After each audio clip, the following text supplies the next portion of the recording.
একটি গ্রামে একজন শিক্ষক ছিলেন এবং তার ছাত্রদের পড়াচ্ছিলেন। তখন ওই গ্রামের জমিদার ওখানে আসেন। শিক্ষকের পড়ানোর কৌশল দেখে সে মুগ্ধ হন এবং সে গ্রামের মানুষদের তার পাঠশালাতে তাদের সন্তানদের পাঠানোর জন্য বলে। জমিদার শিক্ষকের উপর মুগ্ধ হয়ে তার থাকা ও খাওয়ার তার নিজের উপর নিল। সব ভালোই চলছিল। কিছুদিন পর হঠাৎ গ্রামের কিছু খারাপ মানুষ শিক্ষকের বিষয়ে জমিদারের কাছে যায় এবং তারা জমিদারকে বলে, একজন শিক্ষক আবার তার থাকা খাওয়ার দায়িত্ব নিচ্ছেন, আবার তাকে বেতনও দিচ্ছেন। এটা আবার কেমন কথা হলো? একজন শিক্ষকের এত সুবিধা দেওয়ার দরকার কি? জমিদার লোকগুলোর সাথে এই বিষয়ে কোনো কথা না বলে তাদেরকে পরে আসতে বলে।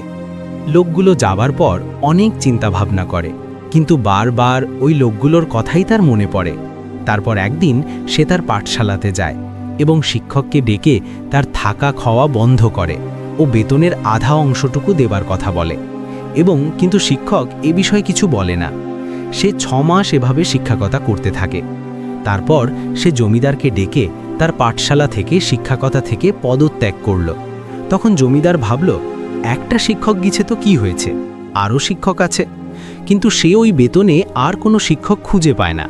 সে বেতনের 3 গুণ দিয়ে একজন শিক্ষককে আনে, কিন্তু কিছুদিন পর সেও আর ওই চাকরি করতে চায় না। তখন জমিদার তার কাছে থেকে বিষয়টা জানতে চাইলে সে বলে, তার গ্রামের ছাত্ররা অক্ষর সব উল্টা করে লেখে এবং যা বোঝায় তার উল্টা বোঝে। তাই বলে সে ওখান থেকে চলে যায়। এবং সে গ্রামের ছাত্রদের কাছে এ বিষয়ে বললে ছাত্ররা বলে, আমাদের আগের শিক্ষক এভাবে পড়িয়েছিল। দেখেন, এখানে একজন শিক্ষক চুপিসারে কিভাবে তার বদলাটা নিল। এখানে বোঝা যায় যে একজন শিক্ষকের মূল্য কতটা। একটা জাতি যদি ভালো শিক্ষা না পায় তাহলে সে জাতি ধ্বংস হতে বেশি দিন লাগে না। তাই আমাদের মধ্যে ভালো ও মন্দের জ্ঞান থাকা দরকার। এজন্য মানুষে কুকথা শোনা যাবে না। আসসালামু আলাইকুম।